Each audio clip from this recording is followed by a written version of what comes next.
देश का supreme court के चीफ जस्टिस अरुण मिश्रा जी कहते हैं कि देश में कानून नहीं बचा, सुप्रीम कोर्ट को बंद कर देते हैं, अब तो देश छोड़ना ही बेहतर होगा। जिस देश की सर्वोच्च न्यायालय का मुख्य न्यायाधीश इस बात को लेकर के चिंता व्यक्त कर रहा है, उस देश के लोकतंत्र की क्या हालत होगी, आम नागरिकों की क्या हालत होगी।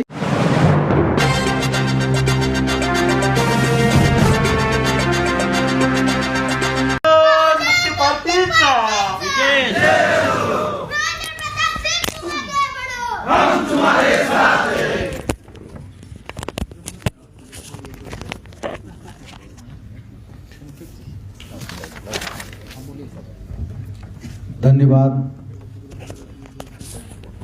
इस हॉल में उपस्थित मेरे सभी मूल्यवासी क्रांतिकारी साथियों, मंच पर उपस्थित आज की इस सभा के उद्घाटक महोदय, हम सबके गार्जियन डॉक्टर मगन ससाने साहब,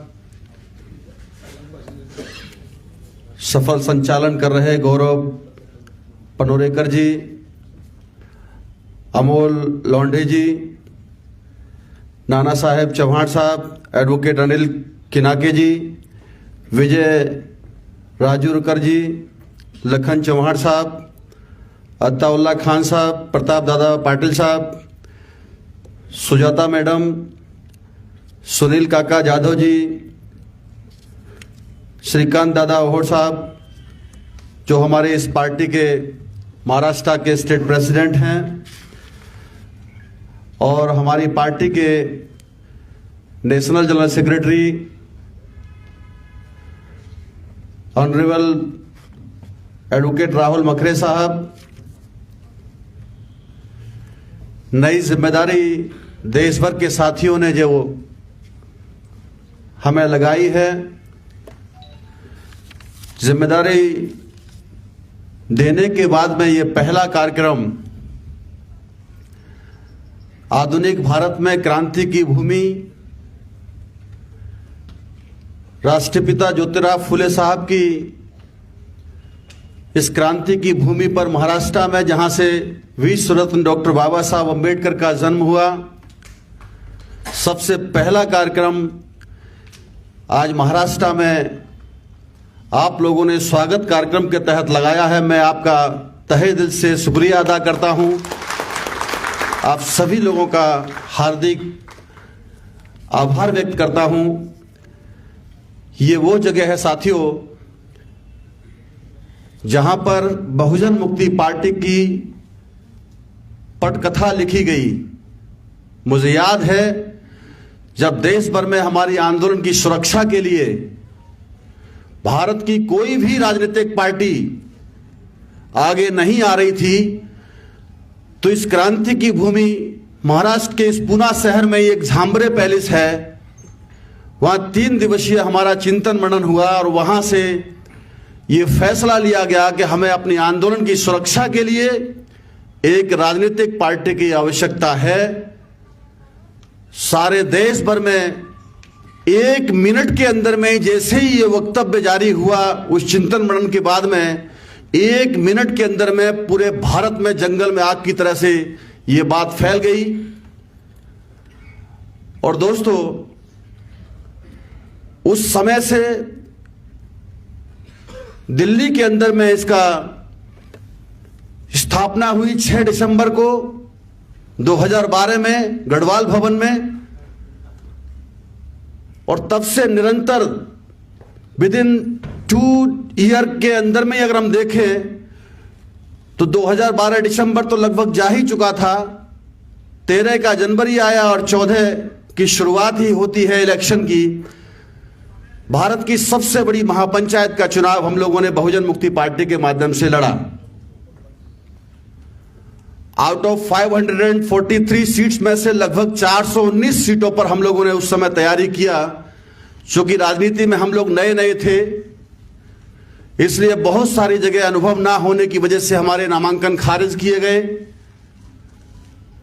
और देश भर में राष्ट्र की पटल पर जो हमारे मुद्दों पर, जो ज्वलंत विषयों पर कोई भी भारत की राजनीतिक पार्टी चर्चा नहीं करना चाहती थी। शासक जातियों का जो आधिपत्य था, हमारे मुद्दों को बिल्कुल डस्टबिन में डाल के रखते थे। 2014 के आने के बाद में जैसे ही हमने अपना मैनिफेस्टो जारी किया, भारत के इतिहास में पहली बार, साथियों, लगभग 50 सूत्रीय उस घोषणा पत्र के अंदर में आज भी वो अवेलेबल है। उसमें जो मुद्दे हम लोगों ने, ज्वलंत मुद्दे उठाए थे, वो भारत की राजनीति के इतिहास का एक टर्निंग पॉइंट हुआ। वो सारे मुद्दे जो डस्टबिन में डाले हुए थे, भारत के लोगों को, जो बड़े बड़े राजनीतिज्ञ बनते हैं, उनको एक दिशा देने का काम हमने किया, हमारी पार्टी ने किया।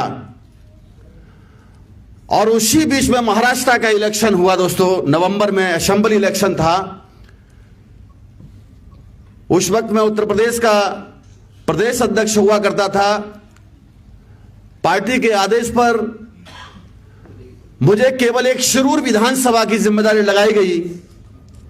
याद है दोस्तों मुझे वो दिन। ये मेरी भी कर्म भूमि रही है, आपका शिरूर, और ये महाराष्ट्र का पुणे जिला। ऐसा कोई गांव नहीं बचा था हम लोगों से उस शिरूर विधानसभा के अंदर में जहां पर उस गांव के अंदर में हमारी एंट्री नहीं हुई हो।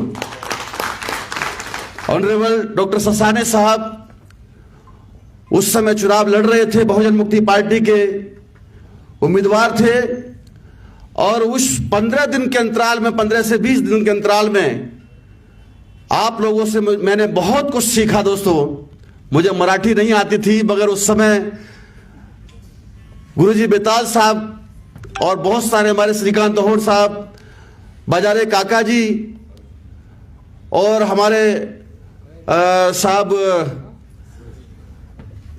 फिरोज भाई के साथ में और भी बहुत सारे हमारे कार्यकर्ता साथी थे, जो दिन रात 24 घंटे, हम 2-3 जहां जगह मिलती थी रात में उधर ही सो जाते थे कभी कभी, तो कार्यकर्ताओं को साथ में ही।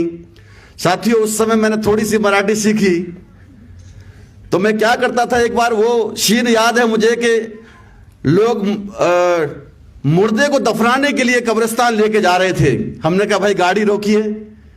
गाड़ी रोकने के बाद में हमने कहा चलो कोई बात नहीं, पीछे पीछे चलते हैं।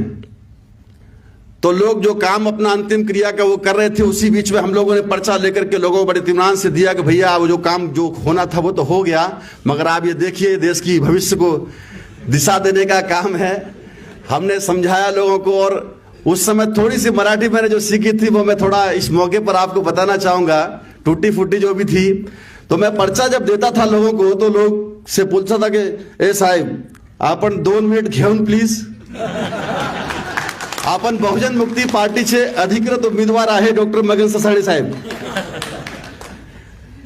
शिरूर मध्ये मोठा हॉस्पिटल आहे, हा पत्रक वाचा साहेब, अच्छा लगे तो वोट करा साहेब। लोग ऊपर से नीचे तक देखते थे मुझे उस समय, यार ये लगता तो नहीं है इधर का आदमी, मगर फिर भी उस समय का वो इतिहास रहा दोस्तों। बड़ा अच्छा लगा, बहुत मजा आया। और सबसे खास बात कि मैंने 4 व्हीलर चलाने का भी अभ्यास आपके इस क्षेत्र से किया, तो मेरी बहुत बहुत जिंदगी का टर्निंग पॉइंट रहा है आपका ये।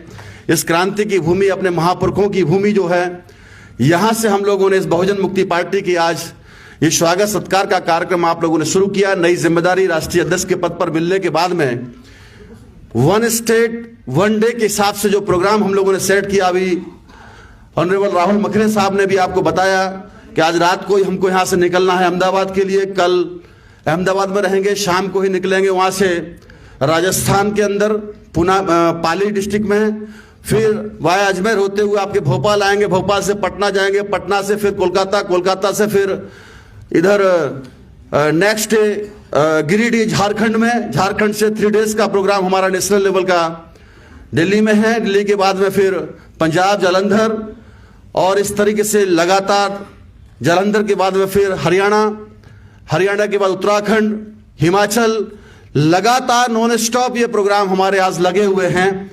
समय अभाव है दोस्तों, बहुत सारी बातें मुझे आपसे कहनी थी। ये वो पार्टी है जो इस देश के लोकतंत्र को बचाने के लिए, कल तक हमारी बात सुनने के लिए जो लोग तैयार नहीं थे, दोस्तों, वो ईवीएम मशीन का पुतला हम लोगों ने सबसे पहले ईवीएम की अर्थी उठाओ अभियान के तहत 20 जनवरी 2015 को किया। उस वक्त में कोई पर्चा लेने के लिए, बात करने के लिए तैयार नहीं था, मगर आज सारे देश भर की पार्टियों को यह यकीन पैदा हो चुका है कि ईवीएम मशीनों से लोकतंत्र की हत्या हो रही है और पूरी तरीके से लोकतंत्र समाप्त हो गया है भारत में। मगर दोस्तों, फिर भी हम लोग आज इस लोकतंत्र को बचाने के लिए लगातार प्रयास में हैं और ये लड़ाई हम लोग, जो बाबा साहब अम्बेडकर ने हमको जो सपना दिखाया है कि शासन करती जमात बनाना है, वो शासन करती जमात कैसे बनेगी, उस संदर्भ में देखा जाए तो दुनिया वालों ने जो सिद्धांत बताए हैं साथियों, वो 3 ही सिद्धांत बताए हैं शासक बनने के लिए, रूलर बनने के लिए। उसमें चुनाव एक माध्यम है, शासक बनने का चुनाव एक रास्ता है, मगर भारत में वो चुनाव रास्ता फेल हो चुका है। हम लोगों ने इस चुनाव में भाग लेकर के, इस प्रणाली में भाग लेकर के हमने बहुत सारी जो कमियां खामियां थी उसको चुनौती देने का काम किया है। लोकतांत्रिक तरीके से हम लोगों ने उन कमियों खामियों को जाना है। सारी राजनीतिक पार्टी चुप हैं, बहन मायावती जी हो या शरद पवार साहब हो, भारत में सारे के सारे लोग सिस्टम के पार्ट पार्सल बने हुए हैं। सिस्टम को उखाड़ फेंकने के लिए अगर कोई पार्टी भारत में काम कर रही है तो उसका नाम यह बहुजन मुक्ति पार्टी है साथियों।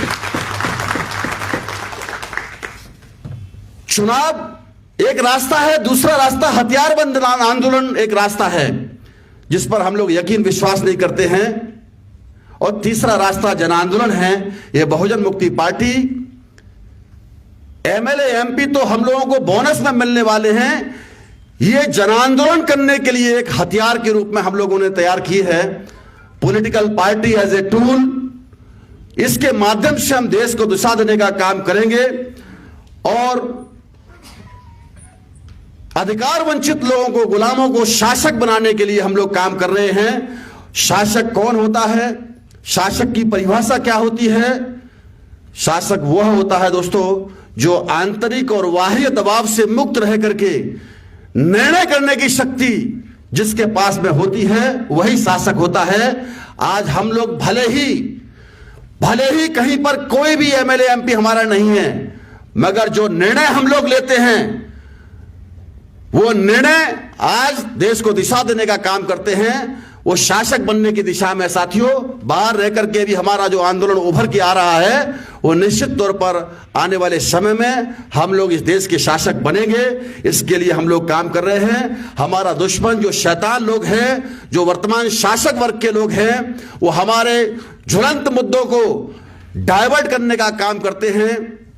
आज देश में चर्चा होनी चाहिए पिछड़े वर्ग की जाति आधारित जनगणना की, वो चर्चा पर रोक लगाने का काम दुश्मन कर रहा है।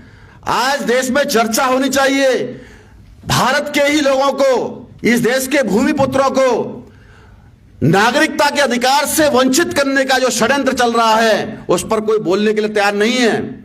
हम लोगों ने 29 जनवरी 2020 को माननीय वामन मेश्राम साहब के निर्देश पर सारे देश भर में जो भारत बंद किया गया था, उस समय बहुजन मुक्ति पार्टी ने अपना सबसे पहले रोल प्ले करने का काम किया, आगे बढ़ चढ़ करके भाग लेने का काम किया। दोस्तों, उस समय भी हम लोगों ने लड़ाई से भागे नहीं, डटे रहे।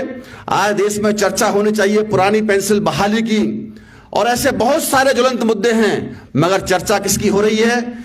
इन पवित्र रमजान के दिनों में आज चर्चा केवल हिंदुत्व की और मुसलमान भाइयों के साथ लड़ाने का काम कैसे किया जाए, ओबीसी के भाइयों को किस तरीके से हमारे दूसरे लोगों से, हमारे मुस्लिम भाइयों से लड़ाने का काम कैसे किया जाए, इसके लिए भयानक षड्यंत्र चल रहा है। साथियों, इस षड्यंत्र को पर्दाफाश करने के लिए सारे देश भर में हम लोगों को एकजुट होने की जरूरत है, दुश्मन को पहचानने की जरूरत है। इस बात को मेरे कार्यकर्ताओं को मैं बताना चाहता हूं। देश का सुप्रीम कोर्ट के चीफ जस्टिस अरुण मिश्रा जी कहते हैं कि देश में कानून नहीं बचा, सुप्रीम कोर्ट को बंद कर देते हैं, अब तो देश छोड़ना ही बेहतर होगा। जिस देश की सर्वोच्च न्यायालय का मुख्य न्यायाधीश इस बात को लेकर के चिंता व्यक्त कर रहा है, उस देश के लोकतंत्र की क्या हालत होगी, आम नागरिकों की क्या हालत होगी। हत्या, बलात्कार, भुखमरी, बेरोजगारी बेतहाशा बढ़ी हुई है, मगर दुश्मन केवल चर्चा किस पे कर रहा है, हिंदू मुस्लिम के ऊपर में। सारे देश की मीडिया इस काम के लिए लगी हुई है और लोगों में नफरत कैसे पैदा की जाए दोस्तों, इसके लिए सारे देश भर में आज ये खेल खेला हो रहा है। हम लोगों को इस बात को पर्दाफाश करना है। आज चर्चा होनी चाहिए लोकतंत्र की हत्या किस प्रकार से हो रही है। लिटरल भर्तियां हो रही हैं। पहले एक लगभग 31 आईएएस लोगों को आउटडोर से भर्ती करने का काम किया दुश्मनों ने, और अभी विश्वविद्यालयों के अंदर में जो प्रोफेसरों की भर्ती हो रही है, वो प्रोफेसरों की भर्ती भी अनुभव के आधार पर लेने का फैसला शासक वर्ग ने किया है, जो बहुत ज्यादा घातक है साथियों। जो मेरिट की बात करते हैं वो लोगों को, निकम्मों को, जाहिलों को जो है अनुभव के आधार पर अनुभव सर्टिफिकेट देने वाले लोग भी वही हैं, इंस्टीट्यूशंस भी उन्हीं लोगों की है। तो क्या वास्तव में जो हुनर रखते हैं, जो वास्तव में मेरिट रखने वाले लोग हैं, क्या दुश्मन उनकी एंट्री देने वाले हैं? हमारे लोगों को अधिकारों से वंचित करने का यह भयानक षड्यंत्र चल रहा है साथियों। आने वाले वक्त में हम ईंट से ईंट बजाने का काम करेंगे, और जो आगामी चुनाव हैं उन चुनावों के अंदर में इस साल के अंत में नवंबर दिसंबर में गुजरात का, हिमाचल प्रदेश का और राजस्थान का भी चुनाव होने वाला है। उन चुनावों में भी हम लोग जैसे कि अभी तक पार्टिसिपेट करते रहे हैं, हमारे मुद्दों को जन जन तक पहुंचाते रहे हैं, आगे भी पहुंचाते रहेंगे। और आप लोगों ने अपने पारंपरिक तरीके से, यहाँ की संस्कृति के हिसाब से, महाराष्ट्र की इस क्रांतिकारी भूमि पर जो हमारा स्वागत किया, मैं तहे दिल से आप लोगों का शुक्रिया अदा करता हूं, बहुत बहुत आभार व्यक्त करता हूं साथियों। यहाँ की इस क्रांति की मिट्टी को मैं पूरे देश के अंदर में अलग अलग राज्यों में यहाँ से संकल्प लेकर के निकल रहा हूं आज दोस्तों, जहां सभी राज्यों के अंदर में जाकर के इस बहुजन मुक्ति पार्टी को बूथ बूथ तक पहुंचाने का काम मेरे क्रांतिकारी सैल्यूट करता हूं उन कार्यकर्ताओं के माध्यम से, जहां से बूथ बूथ पर जाकर के हम लोग इस देश का इतिहास और को बदलने का काम करेंगे, अपने लोगों को शासक बनाने का काम करेंगे। आप लोग इसमें मदद करेंगे।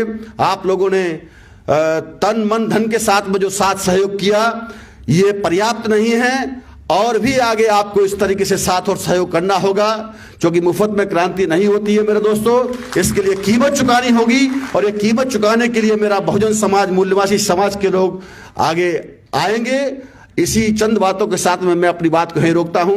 आपने मेरी बात को ध्यान से सुना और इस पार्टी को बूथ स्तर तक पहुंचाने का काम आप लोग करोगे।